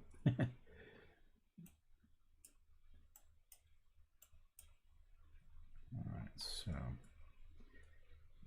actually, I think I want to move. So that one's probably going to be floating off the ground, but we're never going to see that. I just want that to be looking like it's higher than that. So that means that I probably want to move this in a bit to cover up that hole that we've just created. There we go. So here we're just making sure that we overlap some objects to get a better feel, or you know, a bit of variation, as if everything sort of belongs together instead of it just being a whole bunch of loose objects just floating around. So let's do that same trick. Just add it as a sub first, and then come on.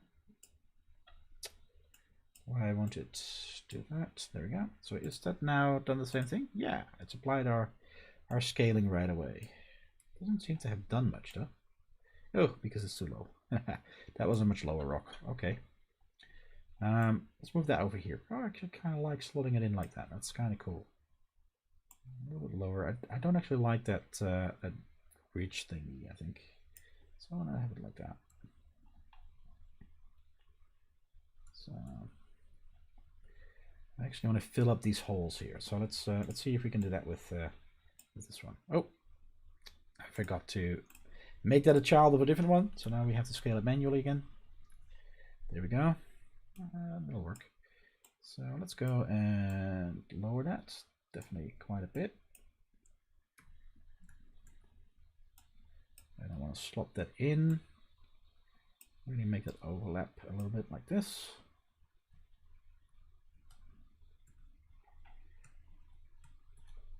This really is a nice way to sort of use our whole collection of different objects to do some fun things with. So let's do a rock. Let's see what that does. I don't think I want too many of these in there because they're basically the same as our gray rocked objects, just now done with those. But this might actually look nice if we put that in the background somewhere. just as an extra thing. So let's go and move that in like this. Yeah, that'll do. Just gives a little bit of variation there. All right. I think we need one or two behind here, but I'm just going to reuse some of the rocks that we already have. And just use that to fill up the background a little bit as well. Also means that our background doesn't look like it's a carbon copy of what we already had created so far. So let's just move that in a bit like this. Oh, let's rotate a bit maybe. Actually, yeah, I like that to be. I'm going to use that crevice as a somewhere. Yeah. Let's do this one. Duplicate.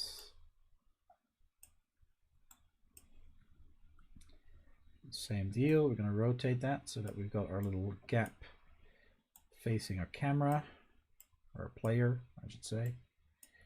So we start looking away from it. There we go. And this one too. Actually, I want to rotate quite a bit so that it doesn't look like it's the same rock while it's very close to the other rock. We're just going to move that in here a bit to sort of join these guys up a bit more. There we go. Yeah, it's kind of cool. All right. Now I think eventually we should have some more things just dotted around our area that we're actually playing in. But yeah, I think that's enough just for our background assets. You know, we've been playing around for almost an hour, just placing all sorts of rocks in the background. And obviously, you know, I can do a whole lot more just to dress it up more. But that'll start getting really boring just to look at it. So obviously, I'll be adding a whole bunch more rocks around here, just to sort of dress up the area that we are at. But for now, let's bring in our gun. We're just going to have our pistol in here just to start with, if I can remember what that's called. That is our M1911. Here we go. So let's go and drop that onto our table, so that we have that to pick up. That'll fall into place when the game starts. There we go.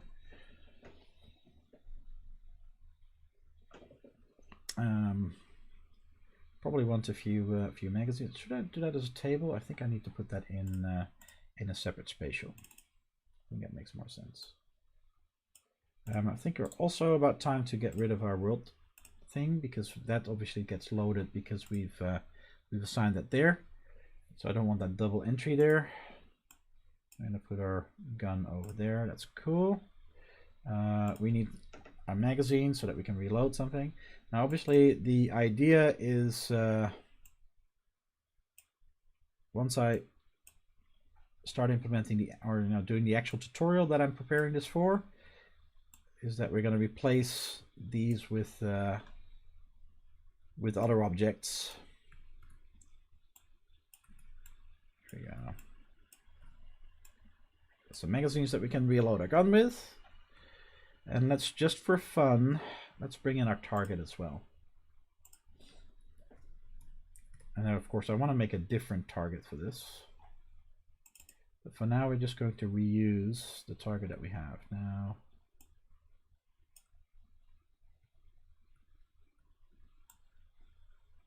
is that supposed to be like that? It's been a while since I last looked at this stuff, so it's interesting. Let's go and collapse this. And let's go and have a look at our old shooting range. Oh, it's in the range itself. Okay. Maybe I made that a base class. That's possible. Lights. That's environment, viewable, invisible targets. Okay. That's that one. That is the same one. Why are we not seeing our target? What? Oh. It is the wrong way around. Okay. That makes sense. Let's make that nicely facing the camera. Let's need to put that 5 meters away for now.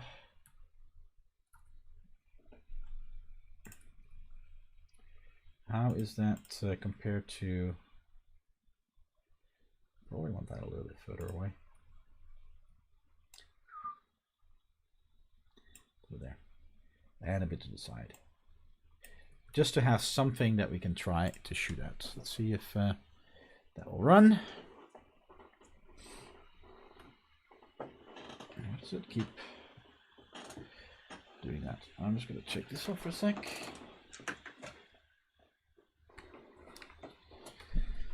Alrighty.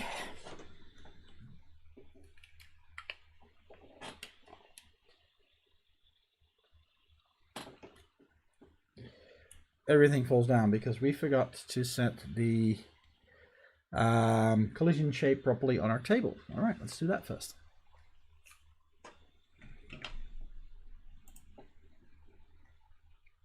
Table, collision.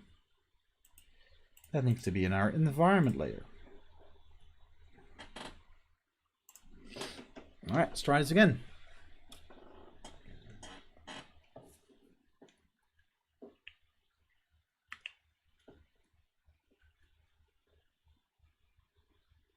All right, so now it stays on our table unless I pick it up and then drop it again. There we go. This never works very good when you're actually sitting on your a physical table that's in the way. Well, I haven't got my other controller on right now. Obviously, our hand isn't properly positioned on our gun. It's a little bit better than in the previous video, but not as good as it should be. But we have our rocks nicely in our background, which is cool. We've got a target there. So yeah, once we get a much more better gun, then we can shoot something at range. That's pretty cool. So there's our start. Happy. So far so good. Okay, guys. We've been streaming for almost 2 hours now, I think. So I think that is enough for today. We've got a little environment. There's a lot more dressing up that we can do, and probably a lot more stuff that we can do to make it prettier. But I think we've made quite a bit of progress just setting up a new environment to test things out in. So yeah, let me know what you guys think. Leave some comments on this if you have some ideas of what sort of things we should be adding to our outdoor shooting range to sort of dress it up and make it nicer. Obviously, I'm gonna find a better table asset to use for this instead of our dinky plastic-looking boxy table. I'm also looking for some better assets for our targets so that we can do some more fun things with those. I'll probably be adding more variation within our area, not just in the background to have our rocks and stuff like that. Yeah, just need to really dress it up more and see if we can make it a little bit more visually appealing. Might get some fake blur in the background just to make our rocks look a little bit less low polygon. Not quite sure what we're going to do with that. Could do maybe a little bit more textures. We'll see. Maybe get something to make it look more round and less flat. We'll have more playing. But I think for tonight, this is this is starting to come together and actually become a nice little demo environment that we can get some longer range stuff happening inside of this. And yeah, that's where we're going to leave it tonight. So sorry for the sort of technical problems halfway through the stream. I still don't quite know what happened. I wouldn't be surprised if indeed one of the computers in-house started downloading those Windows updates that suddenly were flashing in front of us. So yeah, luckily that did resolve itself after we paused a few things. Yeah, I hope you guys all enjoyed it. I'm not sure if the chat's still working because I'm not actually seeing new messages in chat for some reason.